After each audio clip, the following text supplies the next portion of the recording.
construire une marque, construire quelque chose de solide, c'est pas évident. Ça demande de la persévérance.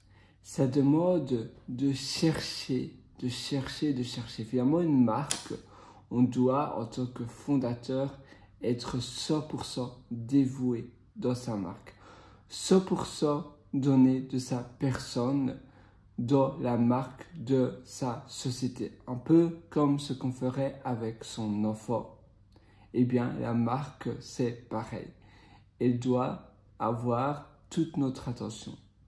Parce que sinon, eh bien, notre marque ne va pas refléter cette même vibration que d'autres marques le font.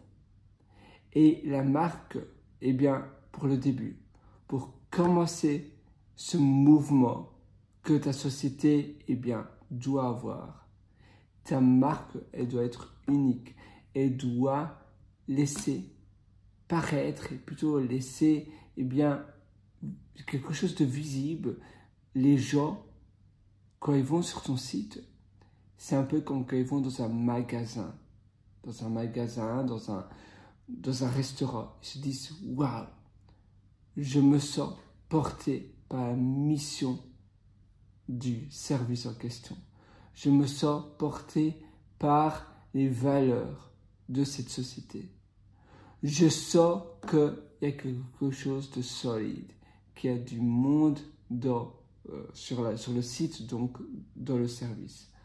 Je sens que ici, eh bien, en m'abonnement, en souscrivant, ou là ça ne sonne pas très bien en français, subscribe, donc en adhérant au service, eh bien, je vais tout avoir et qu'ils vont tout faire, que la marque en question, eh bien, va tout faire pour que j'ai le meilleur service possible.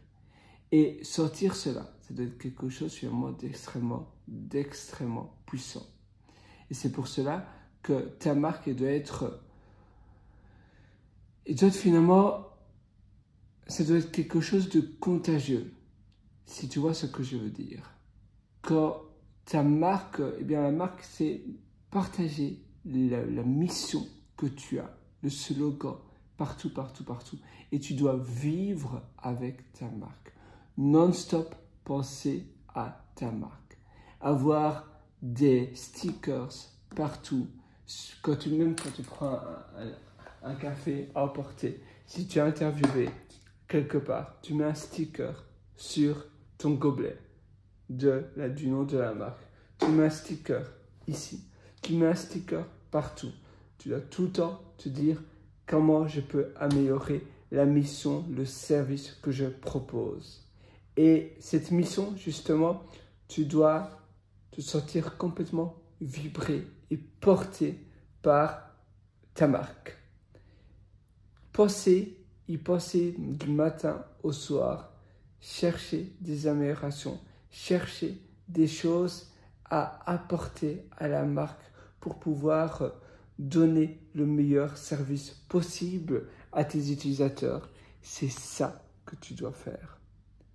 Et en faisant cela, eh bien, tu verras une différence drastique.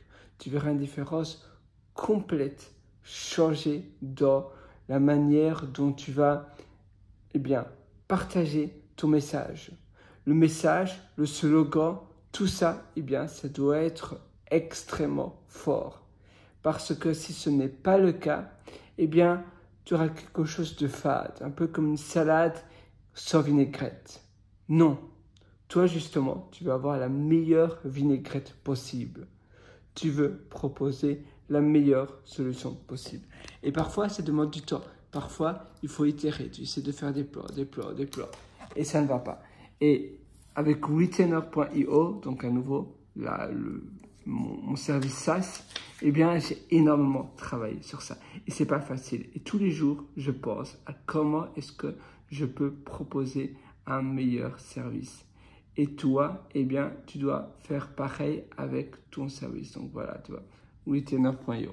Faire des entretiens, interviewer des utilisateurs, leur demander qu'est-ce qu'ils aiment, pourquoi ils utilisent mon service, ceux qui ne l'utilisent pas souvent. Pourquoi ils ne l'utilisent pas souvent? Il y a toujours une raison derrière, toujours.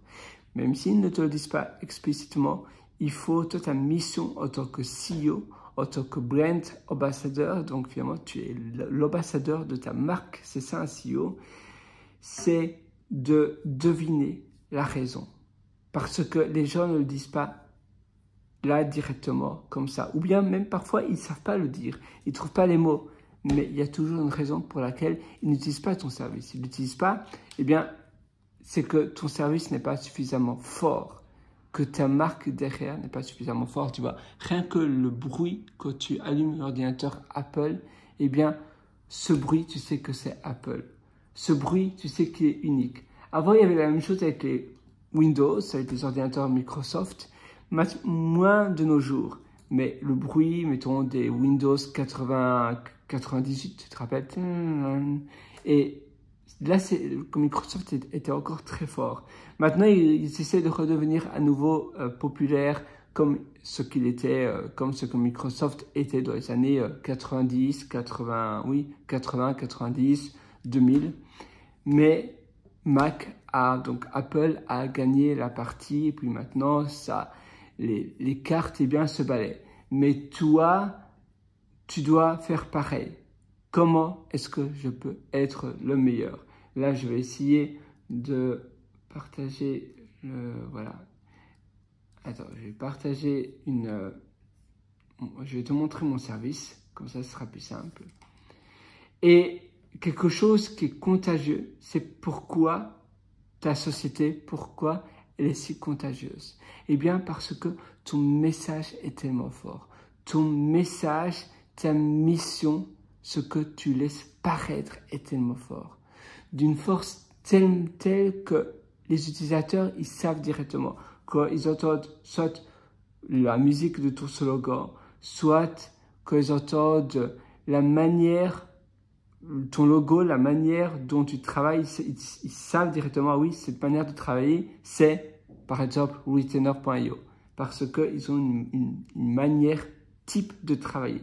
Et tu dois aussi te créer ton manifeste. Et l'afficher le manifeste, c'est une sorte de loi, la loi de Moïse, que ta société fait et que les autres ne font pas. Tu vois, ça c'est Retainer.io. Eh bien, qu'est-ce que je fais de différent comparé aux autres services? Et connaître également ses compétiteurs, eh bien, c'est très important. Qui sont tes compétiteurs? Pour ma part, j'en ai 4 de compétiteurs. Il faut évidemment, j'en ai beaucoup plus, mais les compétiteurs les plus gros. Il faut choisir entre 3 à 5 maximum. Et te dire, voilà, je connais mes compétiteurs. Par contre, ne pas te laisser influencer par tes compétiteurs, c'est-à-dire la concurrence. Parce que si tu regardes tout le temps ce que ta concurrence fait, eh bien, toi, tu vas devenir du yaourt. Et ta marque n'aura plus de caractère. Parce que les gens vont chez toi parce que c'est toi, parce que c'est unique, et non pas parce que tu essaies de tout le temps copier ta concurrence. Donc, c'est important aussi. D'ailleurs, j'ai un dossier qui s'appelle Competitors. Je vais te montrer. Competitors. Alors, voilà, tu vois. Ça, ce sont mes compétiteurs. Oula, il y a la page, voilà. Donc, on y est presque. Alors, je vais simplement quitter ici.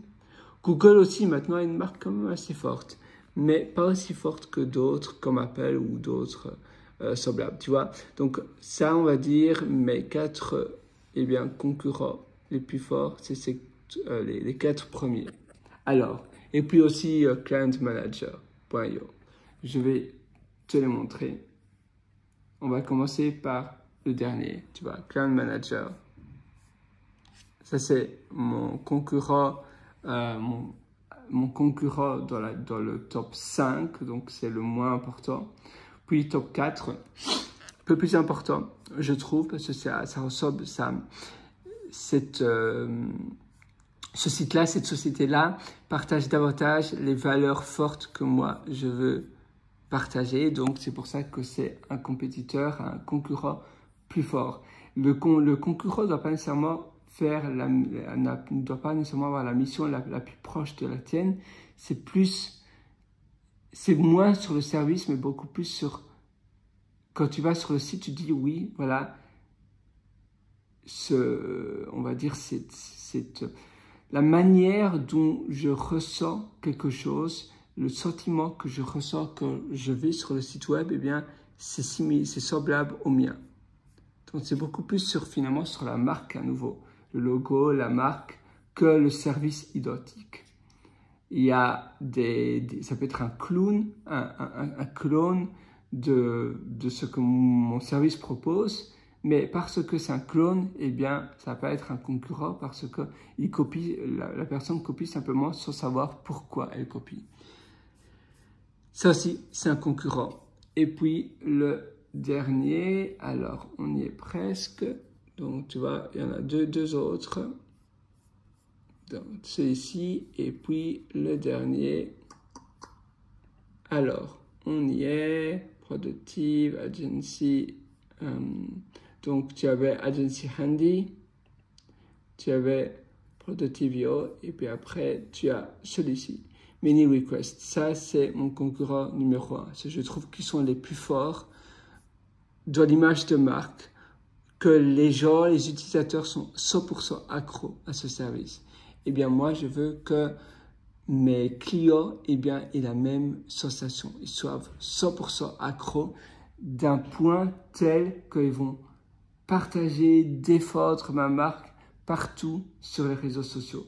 Parce qu'ils sont tellement accros que si il y a un journaliste ou quelqu'un qui parle mal de mon service, directement, ils seront les premiers à être sur le champ de bataille pour défendre ma marque, pour dire non, non, non, non, non, Wetenner.io, c'est les meilleurs parce qu'ils font ça de différent.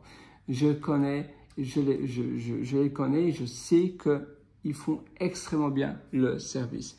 Et des gens qui défendent ma marque, qui passent du temps pour, eh bien, toujours veiller à ce que Wetenner.io soit le numéro 1, non pas parce qu'ils gagnent de l'argent, mais parce qu'ils adhèrent tellement à ma marque et que pour eux, la marque de Wetenner.io, c'est aussi leur bébé. Eh bien, ça demande du travail, un travail énorme. Donc, toi, ton job, c'est tout le temps de te dire comment est-ce que je peux faire pour que ma marque soit inspirante à un point où ça devient un virus, où les gens sont contaminés par ce mouvement, où ils se disent « Waouh, je veux utiliser Wetenner.io et pas un autre service parce que je sais que ces gens-là, ils sont 100% dévoués. » Et être dévoué dans la création d'un service, dans la mission, comment résoudre le problème. On veut résoudre le problème pour les freelances, tous les services à utiliser, la manière dont ils peuvent productiser. Ça veut dire productiser, c'est rendre leur service en tant que produit et scaler leur activité